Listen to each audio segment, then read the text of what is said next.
Oi gente, bem-vindos, bem-vindas a mais um vídeo do Aventuras na Leitura. Eu sou a Kelly e hoje eu vou trazer para vocês uma super indicação de livro. Foi a minha primeira leitura de 2021 e já começamos com o pé direito. Hoje nós vamos conversar sobre Incidente em Antares, do Érico Veríssimo. Foi meu primeiro contato com o autor, eu nunca tinha lido nada dele. Lemos esse livro para o Clube de Leitura Clássicos da Literatura Nacional. Se você ainda não conhece o nosso clube de leitura, onde eu faço a mediação, vou deixar o link aqui na descrição com todas as informações.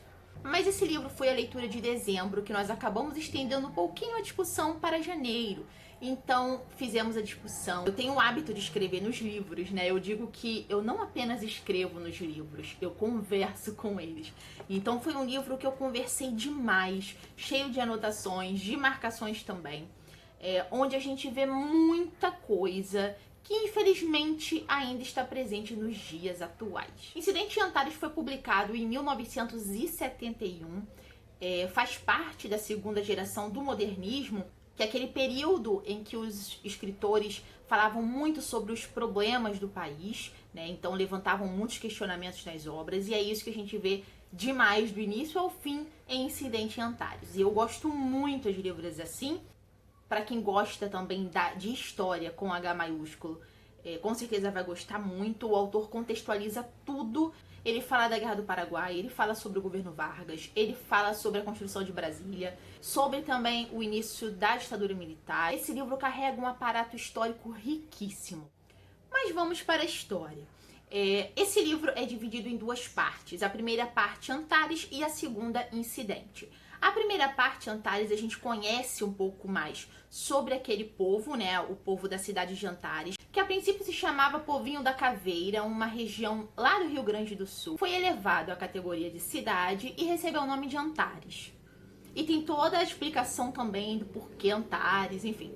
E nessa primeira parte, né, a gente também conhece um pouco sobre as principais famílias ali, né? Tinham duas famílias muito fortes naquele lugar, que queriam a todo custo, né, ficar no poder, que eram as famílias Vacariano e Campo Largo.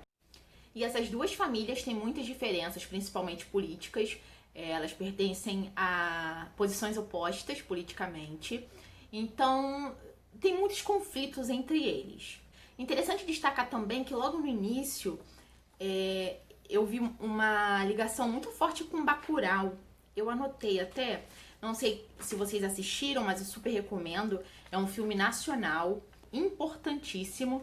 E já no início tem uma questão aqui que me fez, né, lembrar do filme, que fala que esse lugar, né, o antigo Povinho da Caveira, atual Antares, não se encontrava nos mapas. Como se só a cidade vizinha fosse digna de se encontrar em um mapa. Isso acontece também com Bacurau. E o leitor vai percebendo então o passar do tempo, as gerações que foram ficando no poder da cidade. E nós chegamos num personagem muito interessante, que é o Tibério Vacariano. Ele tinha como ídolo Getúlio Vargas, e a gente conhece aqui essa relação do Getúlio Vargas com o Tibério Vacariano.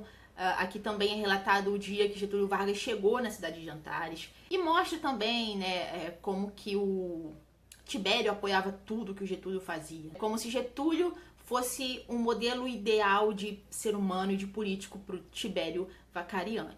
A gente também vê aqui como que o Tibério recebe a notícia do suicídio de Getúlio Vargas. O contexto histórico é muito forte aqui.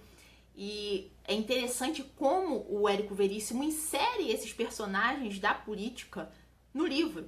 Então, Getúlio Vargas, Juscelino Kubitschek, Jango. Nós chegamos numa parte interessante, que é quando os funcionários, muito insatisfeitos com salários baixos, com péssimas condições de trabalho, decidem entrar em greve. E nesse momento em que alguns funcionários da cidade de Antares, quando eles entram em greve, a gente vai vendo que 7 moradores muito influentes daquele lugar acabam morrendo.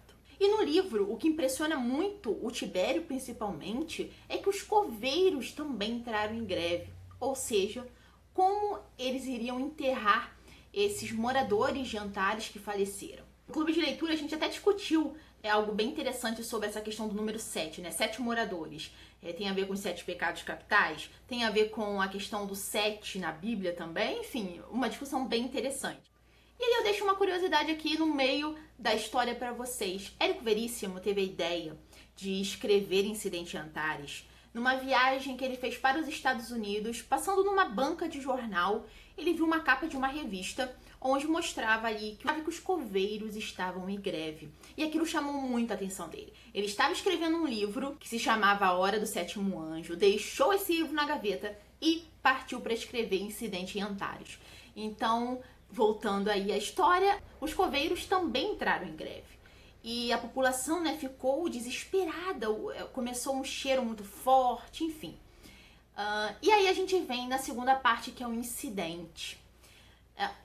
Vocês sabem, né, aqui que eu tenho todo um cuidado para não contar spoiler, para não dar spoiler. Inclusive, a parte 1 é imensa também, com muitos detalhes, a segunda também. Mas, resumindo a história, a gente começa a ver nessa segunda parte, chamada Antares, elementos do realismo fantástico. Então, a gente tem também em Incidente em Antares o que a gente chama de realismo fantástico, que é quando o autor utiliza de elementos sobrenaturais, de elementos fantásticos para construir a história.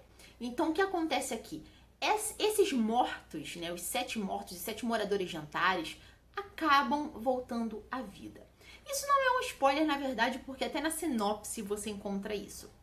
Mas eles voltam à vida. É um momento de muito desespero, porque a cidade começa a ficar cheia de ratos, de urubus. Na verdade, eles não voltam à vida. Eles estão mortos, mas eles vivem. Sabe? É como se hoje a gente chama de zumbi, acredito.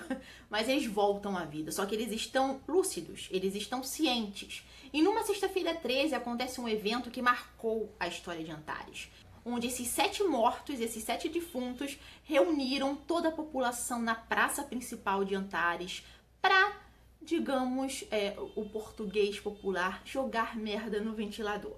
Então começaram a falar os podres de todo mundo da cidade, dos políticos, de traições que aconteciam. Enfim, a gente vai conhecendo muita coisa, muita mesmo. Tem uma personagem, né, que ela acaba morrendo também, e ela pede para ser enterrada com suas joias, mas a família não enterra ela nem com a aliança dela. E quando ela acorda, né, ela fica bem desesperada e ela vai tirar satisfação com a família. E a gente acompanha aí esse desdobramento também.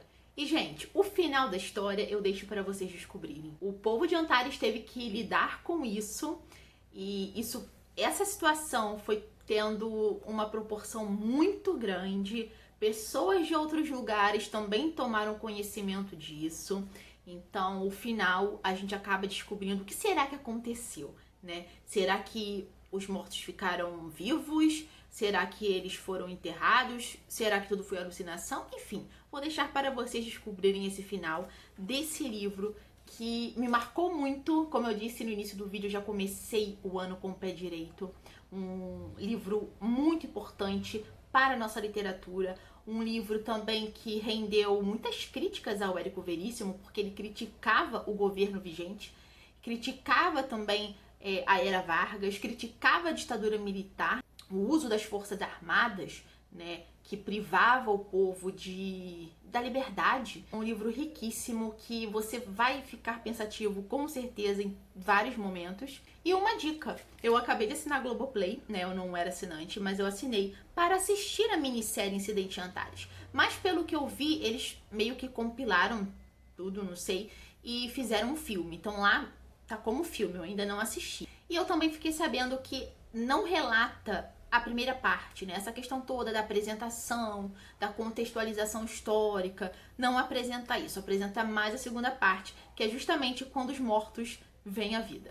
Então, gente, esses foram os meus pequenos comentários sobre esse livro.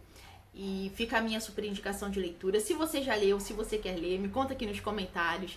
Lembrem de curtir o vídeo, se inscrever no canal e de me acompanhar nas redes sociais. A gente se vê no próximo vídeo. Até lá. Tchau, tchau.